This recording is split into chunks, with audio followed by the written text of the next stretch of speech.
আল্লাহু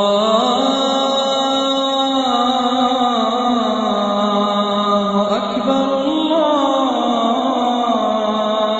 আকবার, আল্লাহু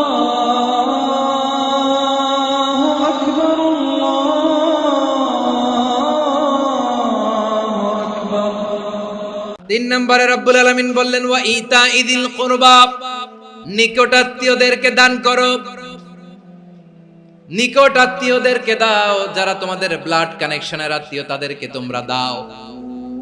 এখানে জেনারেলি বললেন দাও, কি দিব সেটা তিনি এখানে বলেন নাই, সেটা তিনি সূরাতুল ইসরার মধ্যে বলেছেন। আল্লাহ বলেন ওয়া আতিযাল কুরবা হাক্কাহ, নিকট আত্মীয়দেরকে তাদের অধিকার, তাদের প্রাপ্য তোমরা বুঝিয়ে দাও। দেখেন, একটা শান্তির সমাজ, একটা সমৃদ্ধ সমাজ, একটা মানবিক সমাজ গঠনের জন্য আল্লাহ তাআলা বেশি না মাত্র 3টা অর্ডার, 3টা ভার্ডিক্ট তিনি জারি করেছেন। 1 নাম্বার সুশাসন, ন্যায় বিচার। 2 নাম্বার ইহসান। 3 নাম্বার নিকটাত্মীয়, যারা কাছে তোমার ভেরি ক্লোজ রিলেশনশিপে আছে তাদেরকে দাও। দাও, দিলে বাড়িয়ে দেয় কে? অনেকে দিতে চায় না, কৃপণতা করে। দিলে বাড়ায় দেয় কে? ওমিয়া, মদিনার মধ্যে সবচাইতে গরিব সাহাবী ছিল বেলাল রাদিয়াল্লাহু তাআলা আনহু। ওনার এন্টায়ার অ্যাসেট, সম্পদের পরিমাণ কতদূর জানেন? একটা লুঙ্গি। বেলাল রাদিয়াল্লাহু তাআলা আনহু, ওনার টোটাল ওয়েলথের এস্টিমেশন হচ্ছে মাত্র একটা লুঙ্গি। একটা লুঙ্গি, টোটাল ওয়েলথ এস্টিমেশন, টোটাল সম্পদের পরিমাণ বেলাল রাদিয়াল্লাহু তাআলা আনহুর কি ছিল? ওই বেলাল রাদিয়াল্লাহু তাআলা আনহুকে বিষ্ণু ইসলাম বলেছেন আনফিক ইয়া বেলাল, ও বেলাল তুমিও দাও। ওয়ালা তাখশা মিন যিল আরশি ইখলালা, আরশের অধিপতির তো কোনো ঘাটতি নাই, তুমি দিলে ওই আল্লাহ তোমারে বাড়ায় দিবে। এজন্য আমার প্রিয় ভাইয়েরা, দিলে কমে না, দিলে বাড়ে। অনেকে ধরে রাখে, নতুন কিছু নিতে পারে না, হাত দিয়ে যেটা ধরে রেখেছেন এটা দিয়ে দেন, বড় একটা ধরার সুযোগ পাবেন। জোরে বলেন ঠিক কিনা?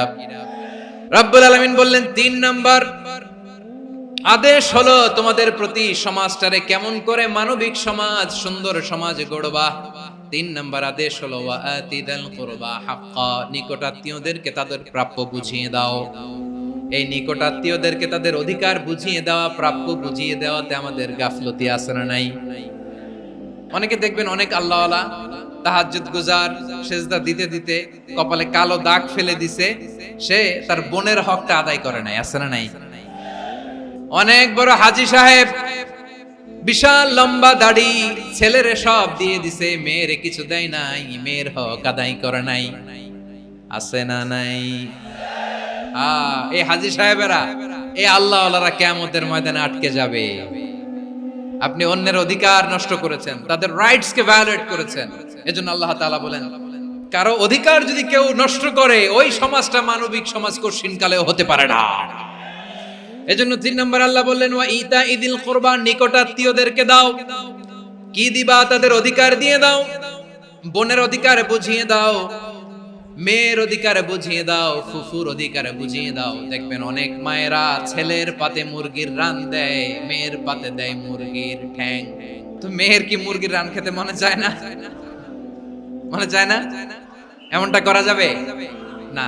নিকটাত্মীয়দেরকে অধিকার দিয়ে দাও, নিকটাত্মীয়ের সাথে সুসম্পর্ক রাখো। আদেশটা কার?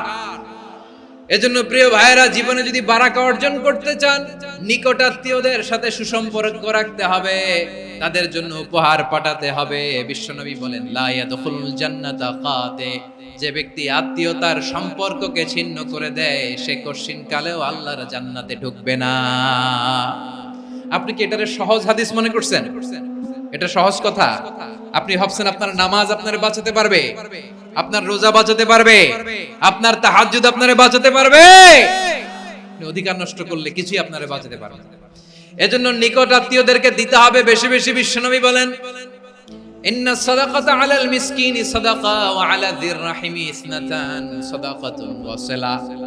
মিসকিনরে দান করলে শুধু দানের সওয়াব হয়, নিকট আত্মীয়কে দান করলে 2টার সওয়াব হয়, সাদাকার সওয়াব হয়, আবার আত্মীয়তার বন্ধন অটুট রাখার সওয়াব হয়ে যায়। আবার বিশ্বনবী বললেন মান সাররাহু আইয়ুবসাত লাহু ফি রিজকিহি ওয়া ইনসা লাহু ফি আসারিহি ফালইয়াসিল রাহিমা যে ব্যক্তি তার রিজিকের প্রশস্ততা চায় আর হায়াতে বরকত চায় সে যেন তার আত্মীয়ের সাথে সুসম্পর্ক রাখে। আমার প্রিয় চট্টলার ভাইয়েরা, আমাদের রিজিক বাড়ুক এটা আমরা চাই কি চাই না? সবাই চান? হ্যাঁ, আমাদের রিজিকে প্রশস্ততা আসুক চাই কি চাই না? আমাদের হায়াতে বরকত আসুক আমরা চাই কি চাই না? এই দুইটা যদি চান তাহলে নিকটাত্মীয়দের সাথে সুসম্পর্ক রাখবেন। পারবেন? তাহলে সমাজটারে মানবিক সমাজ বানায় দিবে কে? তিনটা আদেশ চলে গেল। 1 নম্বরে কি ছিল? 2 নম্বরে, 3 নম্বরে নিকটাত্মীয়দেরকে দান।